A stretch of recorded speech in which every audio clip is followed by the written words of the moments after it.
Amerika sasali na sa digmaan. Carrier strike group ng US. Paspasan na ang pagsugot sa Israel. Yan ang balitang ating alamin mula sa channel ni Terong Explain.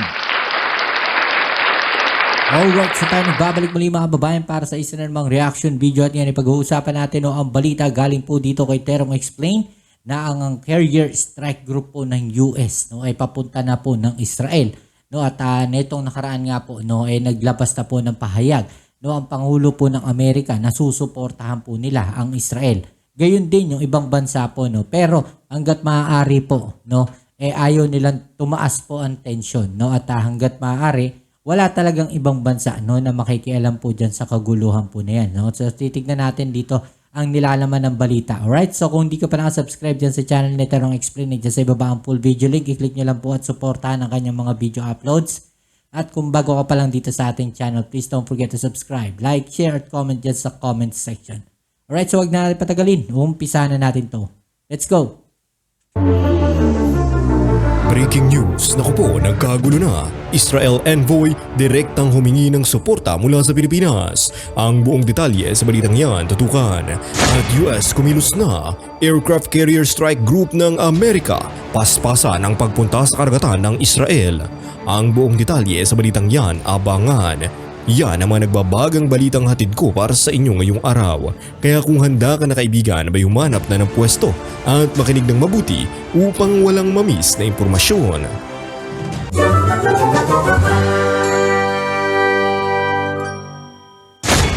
Ito napaisip lang ako mga babayan bago natin umpisa itong balita na to paano kaya tatalunin ng grupong Hamas ang bansa ang Israel na kung saan sila mismo gumagawa ng sarili nilang armas na pandigma.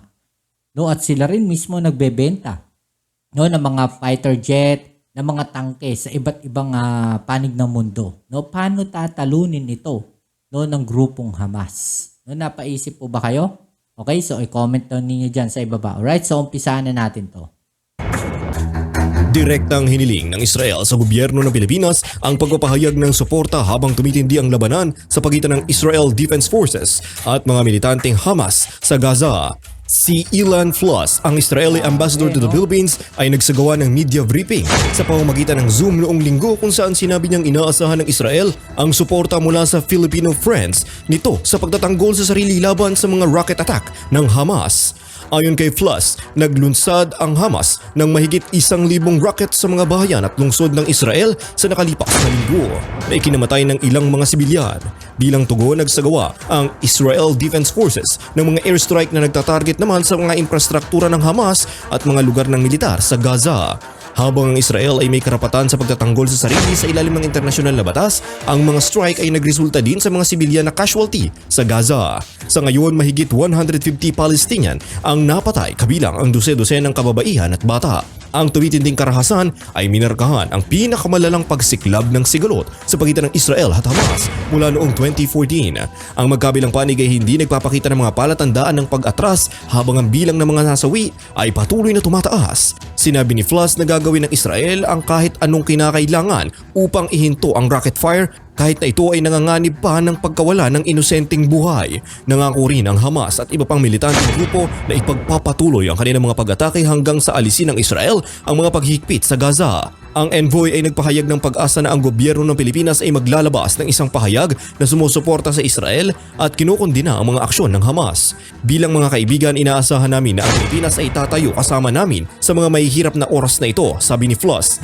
Gayunpaman, ang Administrasyong Marcos ay karaniwang nagtataguyod ng isang independenteng patakarang panlabas na umiiwas sa tahasang panig sa mga tunggalian na hindi direktang may kinalaman sa mga interes ng Pilipinas. Habang ang Pilipinas ay may mainit na diplomatikong relasyon sa Israel, gayon din sa ibang mga bansang Arabo, ito ay nananatiling titingnan kung papayag ang gobyerno sa kahilingan ni Floss. Sa isang banda, makasaysayang sinusuportahan ng Pilipinas ang karapatan ng Israel sa pagtatanggol sa sarili laban sa mga banta ng terorista. Ngunit itinataguyod din ito ang isang mapayapang na pagkakasunduan na solusyon sa dalawang estado sa salungatan ng Israeli-Palestinian at sumusuporta sa Palestinian statehood.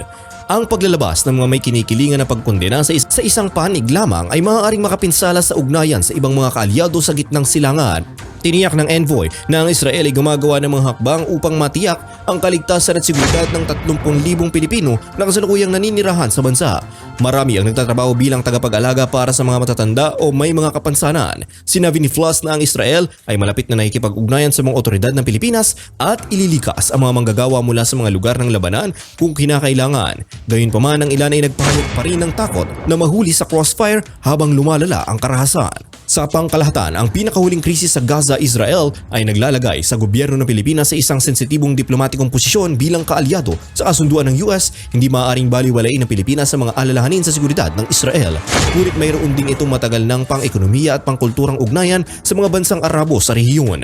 Kung paano pipiliin ng Administrasyong Marcos na tumugon kung mayroon man ay maaaring makaapekto sa mga relasyon nito sa buong gitnang silangan sa mga darating na taon. At para sa ibang mga balita, US kumilos na. Aircraft Carrier Strike Group ng Amerika paspasan ang pagpunta sa karagatan ng Israel. Nagpadala ang US ng Aircraft Carrier Group sa Eastern Mediterranean bilang pagpapakita ng suporta para sa Israel. Sa isang malaking pagtaas ng paglahok ng US, iniutos ni Defense Secretary Lloyd Austin ang pag-deploy ng karagatang mga asset ng militar ng Amerika sa rehiyon ng Eastern Mediterranean bilang suporta sa Israel.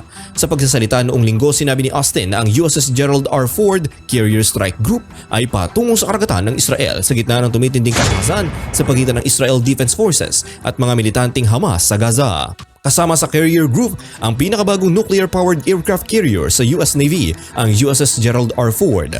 Gayon din ang isang guided missile cruiser at 4 na Arleigh-Burke-class destroyer. Kapag nasa posisyon na malapit sa mga baybayin ng Israel sa loob ng susunod na mga araw, makakatulong ang mga barko na palakasin ang mga kakayahan sa depensa ng bansa laban sa patuloy na pag-atake ng rocket mula sa Gaza. Ayon kay Austin, dinadagdagan din ng US ang mga squadron nitong mga F-35, F-15, F-16 at A-10 Warthog ng mga fighter jets na nakatalaga sa buong rehiyon. Bilang karagdagan, inihayag ng hepe ng Pentagon na agad sisimulan ng Washington ang muling pagbibigay sa Israel Defense Forces ng karagdagang mga bala at iba pang mga kagamitang militar. Ang mga unang pagpapadala ng tulong sa seguridad ay nakatakdang umalis sa mga base ng Amerika ngayon at makakarating sa Israel sa mga darating na araw. Binigyang diin ni Austin na ang mga material na suportang ito ay binibigyang diin ng matibay na suporta ng Estados Unidos para sa Israel Defense Forces at sa mga mamamayang Israeli habang kinakaharap nila ang kasuklam-suklam na pag-atake ng terorista na Hamas. Ang deployment ng isang buong Carrier Strike Group ay nagmamarka ng hindi pa nagagawang pagpapakita ng puwersang militar ng Amerika sa pagtatanggol ng Israel. Binubuo ng libu-libong mga mandaragat at airmen sa kanyang sasakyang panghipapuwid at mga escort na barko, ang grupo ay nagdadala ng napakalaking firepower na maaaring makatulong sa Israel na matarget ang infrastruktura ng Hamas mula sa dagat at himpapawid kung kinakailangan. So ito kung kinakailangan lang naman, no? At hindi naman basta-basta kikilos po. No, itong Carrier Strike Group ng US. No, hanggat walang go signal o hanggat hindi hinihingi ng Israel yung tulong po nila. 'Di ba? At napakalaking gulo po nito, no? Talagang maikisali o maikisawsaw itong US po, no, diyan sa kaguluhan na yan sa Israel. Dahil maraming bansa, no, alam naman natin ang galit na galit nga po sa US. No, at marami ring ayaw, no, na makisali diyan sa kaguluhan po na yan, no. So malalaman natin yan sa mga susunod na araw, no, kung ano ang gagawin ng Carrier Strike Group ng US diyan po sa karagatan ng Israel. Natalo ang ilang mga analyst na ito ay maaaring hadlangan ng Hamas na magpatuloy sa pagpapuputok ng mga rocket ng mas malalim sa teritoryo ng Israel.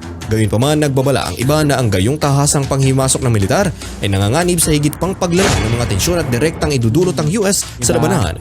Maaari ritong magalit sa ibang mga bansa sa rehiyon na sumusuporta sa layunin ng Palestinian, kabilang ang Iran. Ang Administrasyong Biden ay nahaharap sa batikos dahil sa hindi sapat na paggawa upang mapilitan ang Israel na magpakita ng pagpigil laban sa mga sibilyang lugar sa Gaza. Ngunit hindi rin ito nais na talikuran ang pangako sa seguridad sa Israel.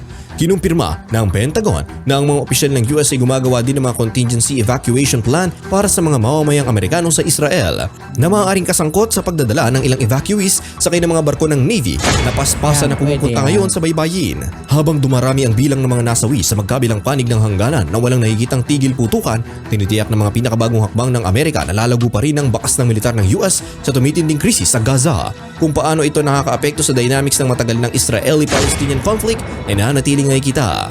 Ano ang masasabi mo sa mga balitang ito, kaibigan? Ibigay ang iyong opinyon sa ibaba. Alright, so yung mga babayan, no? Yun siguro, no, para sa akin, pwedeng gawin ng US po, no, dyan sa Israel-Palestine conflict na yan.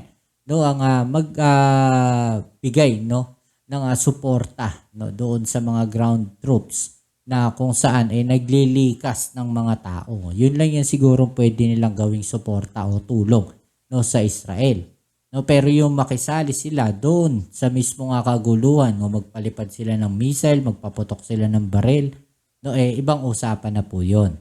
'Di ba? Pero yung humanitarian, no, na tulong para sa Israel, yung paglilipat ng mga tao, no, yung mga pagtulong do sa mga naapektuhan o sa mga naging biktima, no, ng pag-atake ng Hamas, po pwede po 'yon, no? Parang UN humanitarian na move na po, no, yung ganung galaw. Pero kung sasali sila sa gera, do sa operation ng Israel at yung tropa ng Amerika tahasang sumama do sa mga operation, parang ibang usapan na po 'yon, no? Kasi talaga namang maraming bansa, no, ang magagalit po sa kanila, no, at maraming bansa talaga yung galit naman sa Amerika. So mas lalaki ang gulo at tataas ang tensyon. Okay, so kayo, ano opinion ninyo? I-comment daw nyo dyan sa ibaba at atin yung pag-usapan. Alright? So yan, muli maraming salamat sa lahat ng mga patuloy na nakasuporta dito sa ating channel. At kung bago ka pa lang, please don't forget to subscribe, like, share, at comment dyan sa comment section. Kita-kits tayo sa ating next video. Ito muli ang inyong Kuya Mobs sa Mobs TV. Peace. I'm out.